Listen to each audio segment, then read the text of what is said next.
Hey, what's going on, everybody? So it's the next day after the dyno, and we had issues with fueling, so we weren't able to make the power that we wanted.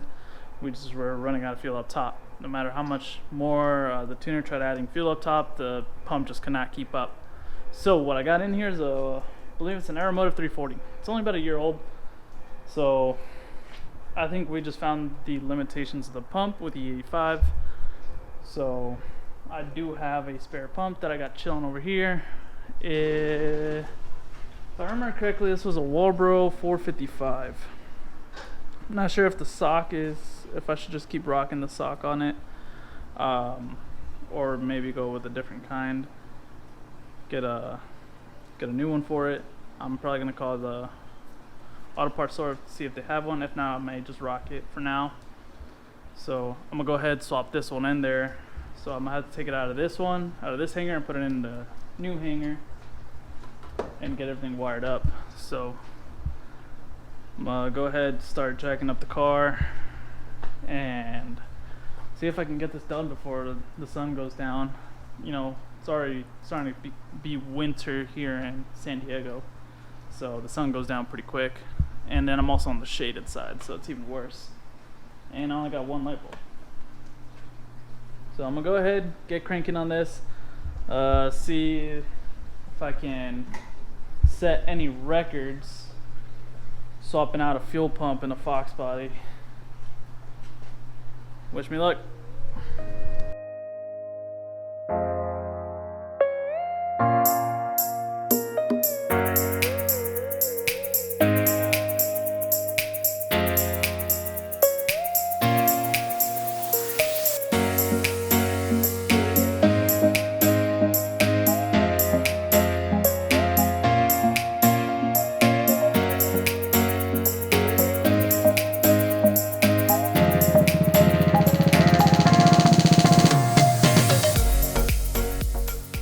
Okay, so what I got going on right now is I'm actually draining as much of the fuel as I can. So I know the car's already a little low on fuel. It's about half a tank. So taking another 5 gallons out of it, that should put me as damn near almost empty, because this is, I think, a 14-gallon tank.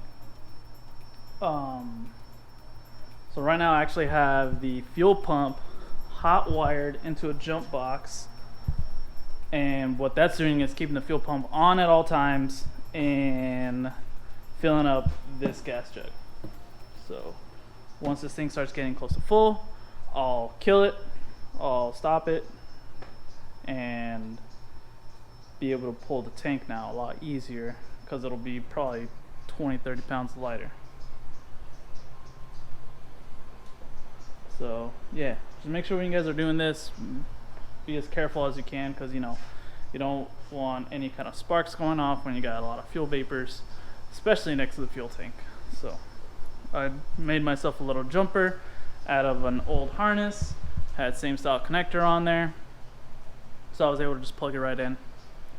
So yeah, sometimes it's kind of nice when you have a bunch of Fox body shit just laying around in the house. So I'm gonna finish taking this out and show you guys once the tank is out.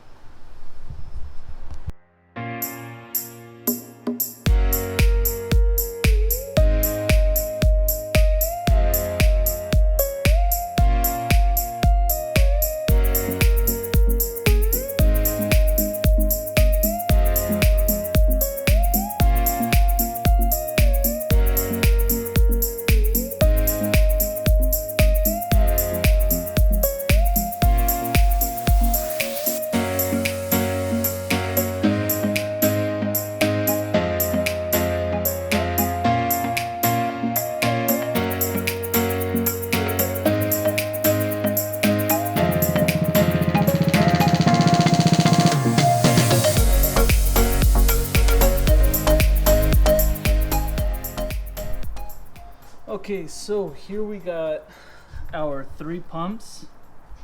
We have the pump that came out of my tank. This is an Aeromotive 340. Spare pump that I had. This is an AEM, but this one's also a 340 liter per hour, so I won't be able to use this. And then we have my old pump, which was a Walbro 455. So at the time I did not know that this was a 455, and this is the pump that came with my fuel system already set up, so this is why I chose to run this pump.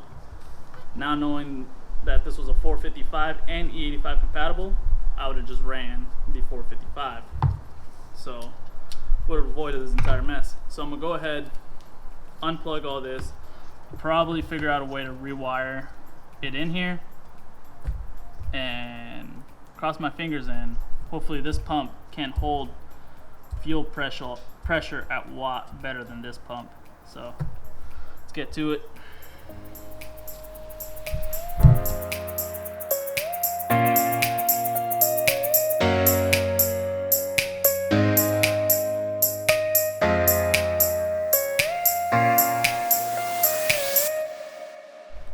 Alright, so what you probably saw me do is break my pump, so careful with these. Quantum definitely did not want that guy coming off, so ended up breaking the nipple off this pump, which is a little upsetting, but I got a spare.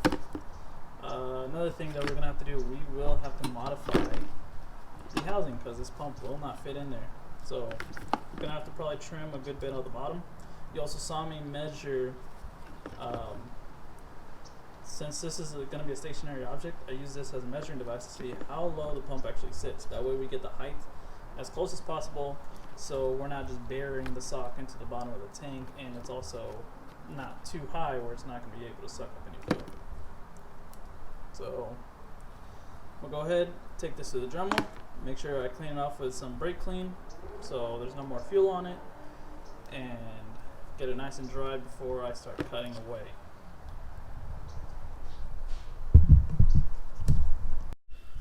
Okay, so it got dark on me. I started finishing up the fuel pump install, so it got dark. Then my friend came over. Then it started raining. Then it got cold. So, yeah. So I'm actually gonna do a mod to the garage. I'm gonna try out this, I don't know, as seen TV fucking light bulb, because I only have one freaking light bulb in the entire garage. I don't know who the fuck designed this fucking thing, but whatever. I'm gonna go ahead, put a brighter light bulb in it. Hopefully it lights up the garage a little bit more. Then I also got a nice work lamp just to help me light up underneath the car, and yeah, hopefully that'll be enough. So let's see how it looks. And the new light bulb is in. So I don't really notice the difference, honestly. I think it's a little bit more brighter over here, but over here is still a little dark. So we got this little guy to help out. Just turn him on, and ain't too bad. I just really hate how loosey-goosey these fucking things are, but that should help out light up underneath the car, get a little bit more light in here.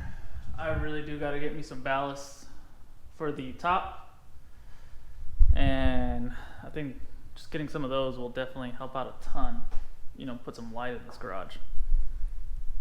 Alright, so gonna go back to getting the pump finished up. So this is where I am at. I cut it, I just gotta reclamp it in and finish that up and then wire it. So I'm gonna keep moving with this, and I'll show you guys how it looks once it's done.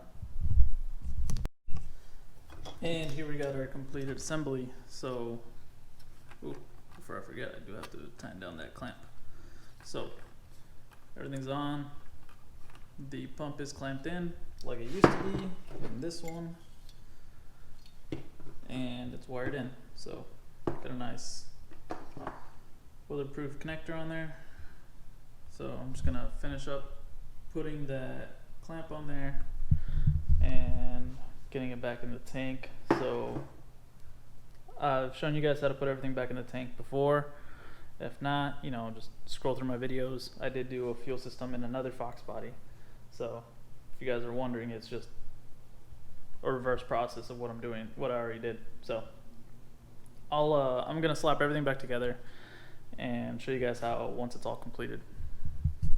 Okay, so I now have the car back on the ground, everything tightened up. I even went ahead and fixed the vacuum leak. Well, actually, absence of vacuum that I had before. So before I was tied into the back of the motor and I wasn't getting any vacuum. So now I'm tied into the front. Right now I'm using some, I don't know, red hose I had laying around. For now it works. This is primarily for testing. I do have to go to O'Reilly's and pick up one of those little filters so I can use them as engine breathers now, because my engine does not like having the PCV system hooked up. It's not spraying oil out of the cylinder heads either, or out of the valve covers. So I don't know what, I'm guessing it's just because it's high compression doesn't like it. So I'm gonna go ahead, go do some test pulls, get some logs over to my tuner and see what he says. See if we can make some more power on this car.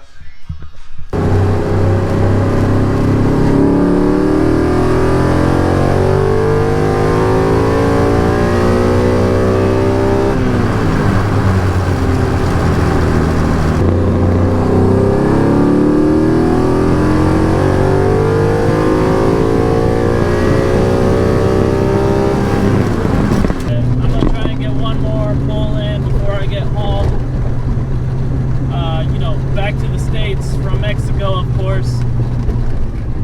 So yeah, so I'll see you guys in a bit.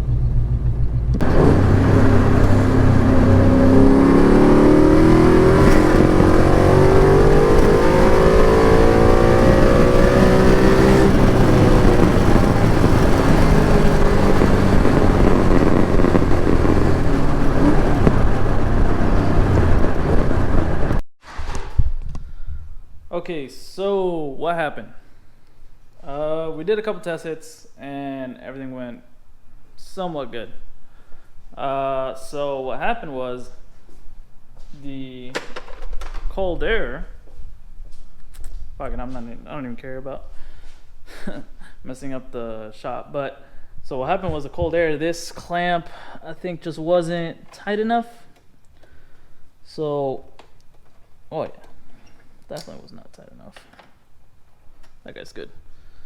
So I think when I was doing the wide open throttle pulls, it came loose. I don't know if it's because it moved on the motor mounts and just shook it loose or what have you. But it came loose. Car went straight into limp mode. Fucking sucked. I didn't have any tools on me except for, a couple, honkinese monies. Let's see if I still got it in my pocket. I guess not. I guess I don't have the...